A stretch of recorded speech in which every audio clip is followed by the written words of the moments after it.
Hey there, silly geese, quackers. Welcome back to the series on whether The Hunger Games is a great film adaptation. We're tracking how the adaptation handles the source material and makes the most of the new medium. This is part 5, and today we're going to be focusing on Rue and Katniss' alliance and the fallout. If you'd like to catch up on the series, check out our playlist. Let's get into it. Rue? It's okay. I'm not gonna hurt you. You won't mind too? No, that's okay. Here. How long was I asleep? A couple of days. I changed your leaves twice. And the boy from my district? Yeah, he's okay. I think he's down by the river. Is all of that true? What? You and him. In the books, Katniss doesn't wake up to Rue. She's alone, and she immediately sets to work recovering, rehydrating, finding food, all of that. Once she begins preparing her food, she discovers Rue hiding behind a tree, kind of like we see in the movies. Rue had been following her for a bit, and she didn't put medicine on her until Katniss began talking to her about becoming allies. And these changes all make sense in terms of the movie, but it is hilarious how they straight up just stuck leaves on her arms. Instead of having Rue make it a paste. I mean, seriously, did you see it? Now let's get to the critique. For the sake of time, they obviously cut down on the conversations between Katniss and Rue. And a pretty significant portion that they cut out is the details about how the people in District 11 are treated. How the law enforcement, the peacekeepers, are used to keep the people who make the food from consuming it. One point that was particularly interesting to me is the role of the mayor in both establishing and maintaining these rules. Like Katniss suspected the game makers would do in the games, our Hollywood team decided to cut all of the conversations that share about their real lives. And yes, I understand that they have a 2-hour block to fit all of this in, but I do think that cutting all of this makes it harder to understand Katniss' relationship to Rue. Then we have the conversation around how many days Katniss has been out and what's happening with Peeta. In the books, Katniss talks to Rue about this while the anthem is going on, so that the Capitol audience can't really hear her. She confirms how many days she's been out, and then she tells Rue that she thinks that Peeta might have saved her life and protected her from Cato. Rue confirms that Peeta is no longer with the careers, so that seems like a pretty solid indication that Katniss might be right. Then Katniss says, if he did, it was all probably part of his act, to make people think he's in love with me. Oh, says Rue thoughtfully, I don't think that was an act. Of course it is, I say. He worked it out with our mentor. Here we see a role reversal where Katniss is the one showing doubt about their relationship. But we're also seeing that Katniss still just sees this as their strategy, one that she doesn't really want to let the audience in on. Why would this matter? It shows that Peeta put on a show that others believe, cause he meant it. But Katniss refuses to see it due to her own distrust of him. It's a small detail, but pretty relevant when you look at the larger perspective of Katniss and Peeta's relationship. So where are Cato and the others? They got all their supplies down by the lake. It's piled up in this great big pyramid. That sounds tempting. Now, this green stuff is gonna smoke like crazy, so as soon as you light it, move on to the next fire. Light this one last, and I'll meet you back over there. And then I'll destroy their stuff while they're chasing us. oh, here, come on, look.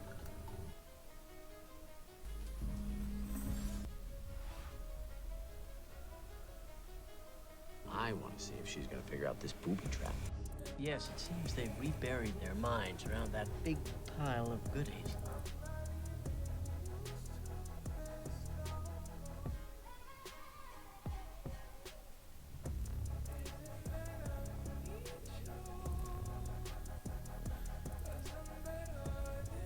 So this boy we see guarding the camp is the District 3 tribute, probably, if they're following the book. District 3 is known for its tech industry. And they usually, based on the 4 games we've seen in the book so far, 10, 50, 74, and 75, District 3 tributes tend to have some ingenious ways to use the tech in order to play the games. And this time we have the District 3 tribute using the landmines that keep the tributes on their metal plates as the game begins. He takes those landmines and is using them for a booby trap because he knows how to safely relocate them and reactivate them. In the book, he's not left to guard their camp because, as Cato says, we need him in the woods, and his job's done anyway. No one can touch those supplies. Well, he was obviously wrong about that. This change to the movie actually makes solid sense to me. Believe it or not. We don't see the district boy lead this project, this booby trap, and it doesn't really matter to the audience or to Katniss how the bombs were placed there. From the audience perspective, this boy's inability to guard the camp makes way more sense in terms of why Cato would be that angry after the supplies are blown up. My only concern is that once again we're not acknowledging the knowledge gaps that we should be seeing between tributes. The 1 and 2 tributes would not be able to safely relocate and reactivate mines, but a District 3 tribute might.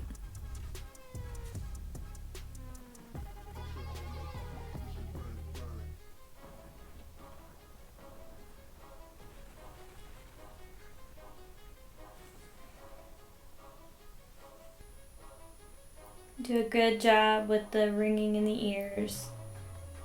They do a great job with the ear ringing in this scene, but you probably already know that that's not really what happens to Katniss in the books. She goes deaf. Initially, in both ears. She simply cannot hear. And then gradually she gets her hearing back on one side and not the other. While there's a pretty solid, compelling argument that trying to depict deafness in a film might be difficult, we actually already saw it in this film.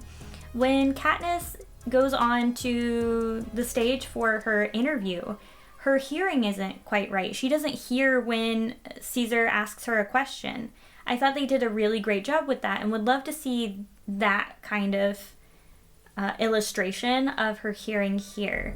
I do understand that obviously they are not going to continue the movie portraying her having that deafness. It would be really difficult for the audience to understand what's going on. I think that we're already seeing that they have a habit of continuously ignoring the lasting effects of the harm caused during these games. You know, unless that effect is death. In which case, yeah, I guess they're fairly realistic.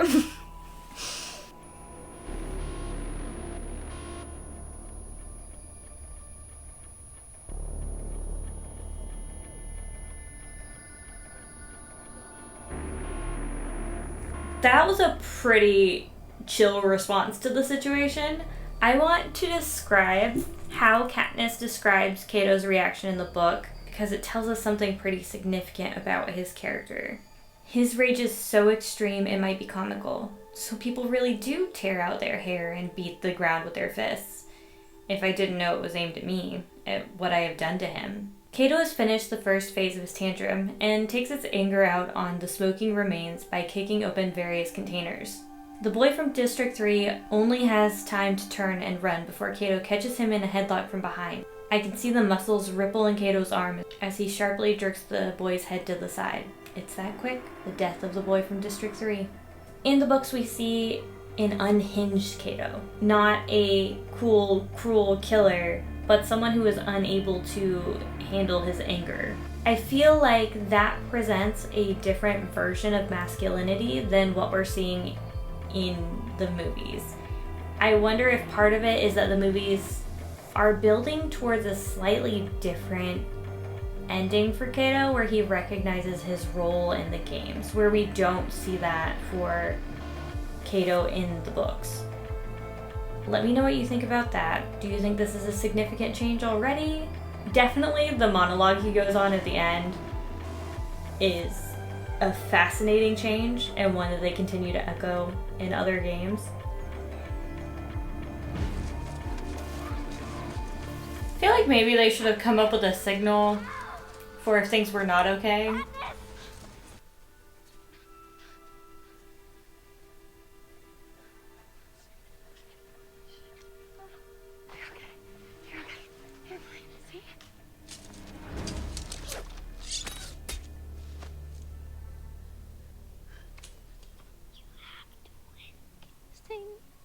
This is the emotional payoff to having her sing to Prim at the beginning. I do recognize that. Love how they show Rue's perspective here.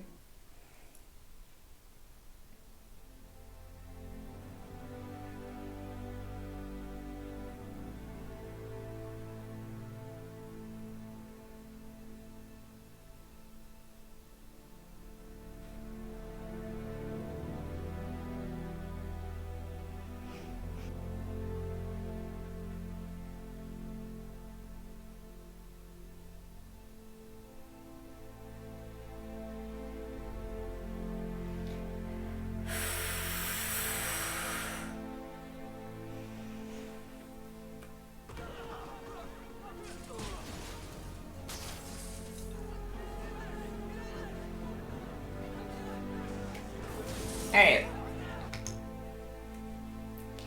This interaction between District 11 and the Peacekeepers of District 11 is not great.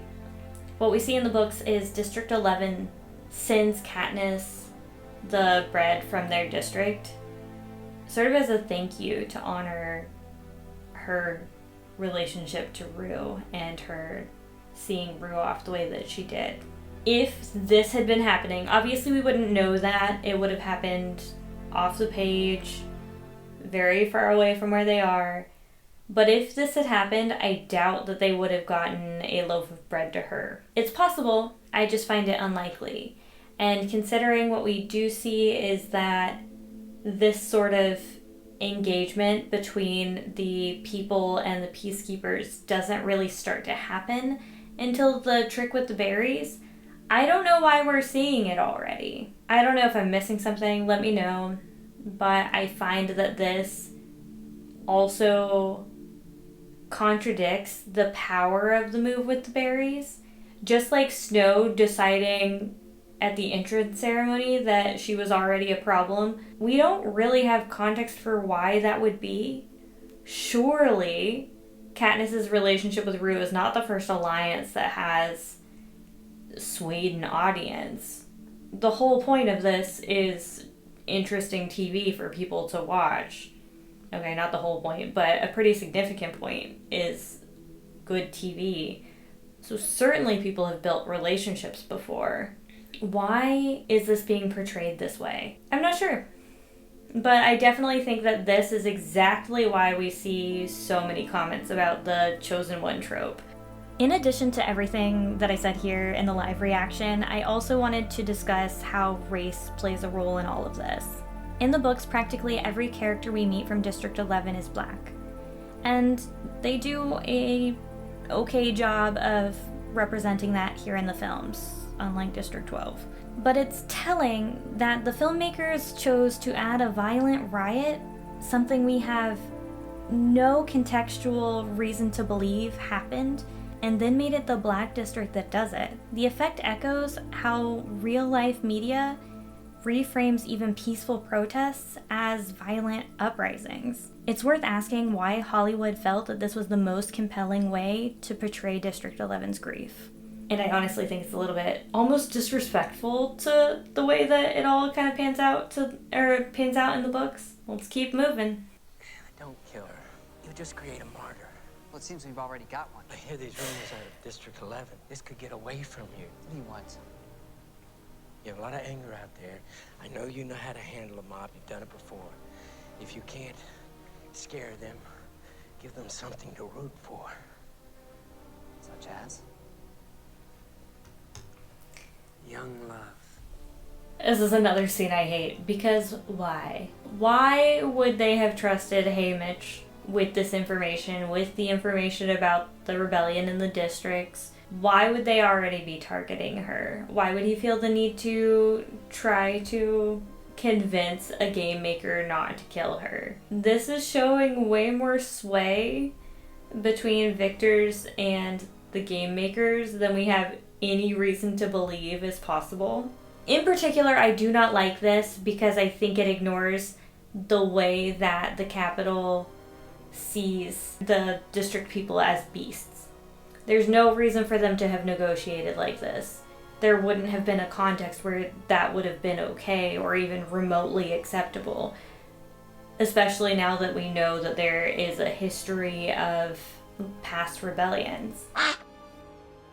I don't know why they made this choice for the movie, but I do think it's erasing the level of subhumanness that capital people tend to view district people with. But again, open to comments on that. I just personally do not like this scene and what it says and does for this story.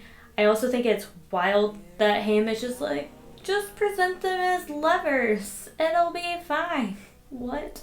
Why would that be helpful? I'm not sure. I also realize we don't know why they decided to make a rule change. I would argue that it was just for entertaining television. They already had this situation set up. Peeta and Katniss are still alive. They have their other two strong performers. Cato and Clove are also a pair, so pinning those two pairs against each other could be really interesting. Knowing that Katniss is a very strong contender on their own, positioning her so that she has to partner with an already wounded person or disappoint the sponsors could have been a really interesting move if they did want to get rid of her for some reason. But it makes it more likely that Cato and Clove would survive, right? For her to have an ally that is already wounded. But I don't know what could have been the encouragement that would have led them to the rule change, unless they already knew, and they probably already did. They knew from the beginning that they would set it up in that way and then make the district partner kill the other. I don't think that this interaction would have happened in the books. Especially not with Haymitch's history. Even in the original trilogy, we know that he is seen as like a little bit rebellious. We see that in Catching Fire when they get to see the Capitol's version of his games. So I don't know why he would have the pull to do this, is my point. And that wraps up part 5. This section is mostly focused on Katniss and Rue's relationship. And although the friendship we get here is a beautiful one, we are still seeing that the movie cut down the political commentary. Cutting out all of the detail on the different realities faced in the various districts means that the audience isn't seeing how tight a lid the government keeps on knowledge in Panem. Without the bread that District 11 sends Katniss, we're not getting the peaceful protests that would just make more sense in a country where authoritarianism has reigned for 74 years already. Just like how I mentioned they didn't portray the social exhaustion people would feel with the games and the reaping episode, I think we're once again seeing that the movie team didn't consider how a country that had been brutalized into hopelessness for years would react in these situations. What do you think of these changes? Do you read them as significant or necessary changes for the plot or for the medium? Let me know. Catch you in part 6 where we have Katniss finding Peeta and shacking up with him. See you there. Quackers.